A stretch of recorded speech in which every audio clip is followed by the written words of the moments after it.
Good morning. On behalf of the nonprofit public interest group and environmental advocacy membership organization, the Yadkin Riverkeeper, I respectfully submit these remarks and presentation to the Environmental Protection Agency on the disposal of coal combustion residuals from electric utilities. At the Yadkin Riverkeeper, we're constantly battling coal ash spills and disposal issues and feel that it is a necessity that we get legislation passed which regulates coal combustion residuals from creation to final disposal. Currently, we are seeking out violations of the Clean Water Act and bringing litigation upon the violators ourselves.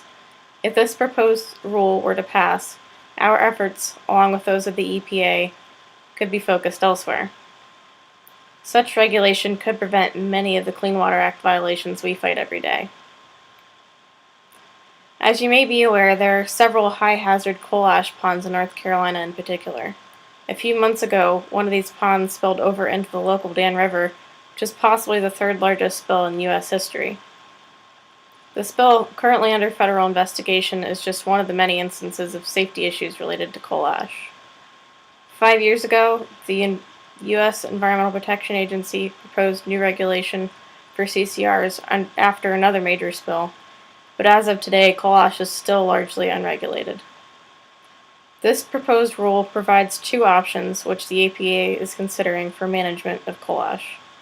Under the first proposal, the EPA would list this as special waste subject to regulation under Subtitle C of RCRA, which is destined for disposal in landfills or surface impoundments.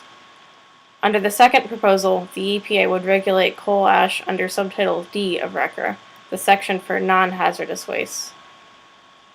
We feel there are several reasons that the EPA should choose to regulate coal ash under the Subtitle C option, including that this option is proactive instead of reactive, the benefits greatly outweigh those of Subtitle D regulation given the cost, the improved efficiency of other laws and agencies, and that the EPA has direct authority to enforce the law under Subtitle C regulation. The first reason mentioned was because it is proactive versus reactive. Unfortunately today, most issues with CCRs are taken care of only after a spill or other catastrophic incidents. Because CCRs are unregulated, other laws such as the Clean Water Act have to pick up the slack, and Subtitle C allows for regulation from creation to final disposal, or from cradle to grave. Subtitle C regulation would allow the EPA to enforce safety and regulation issues before they become a problem. The second reason mentioned was the cost versus the benefits. Subtitle C regulation would cost more than Subtitle D, but groundwater protection benefits would total $71 million annually under RCRA Subtitle C, and only $27 million under Subtitle D.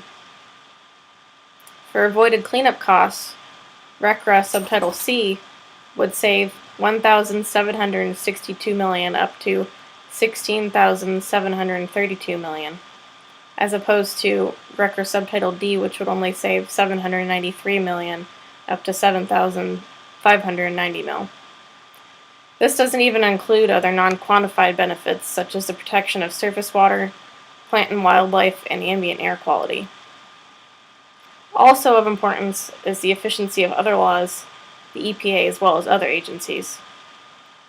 Fewer spills and cleanups would mean the efficacy of the EPA generally, and that many of our environmental rules and regulations such as the Clean Water Act will be easier to implement because environmental disasters such as coal ash spills will be avoided.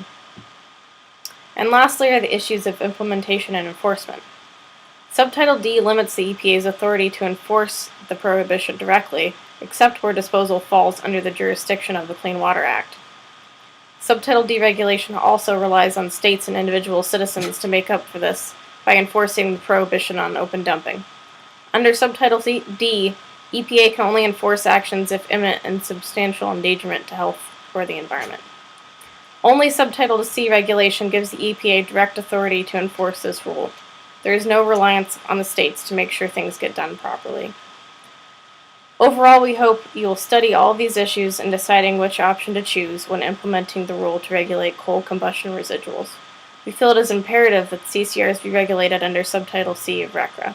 Failure to adopt this rule or to do so by other statutory means would prove dangerous and costly and does not adequately minimize the risks associated with CCRs as RCRA has intended it to. I appreciate your time and consideration of these remarks. Thank you.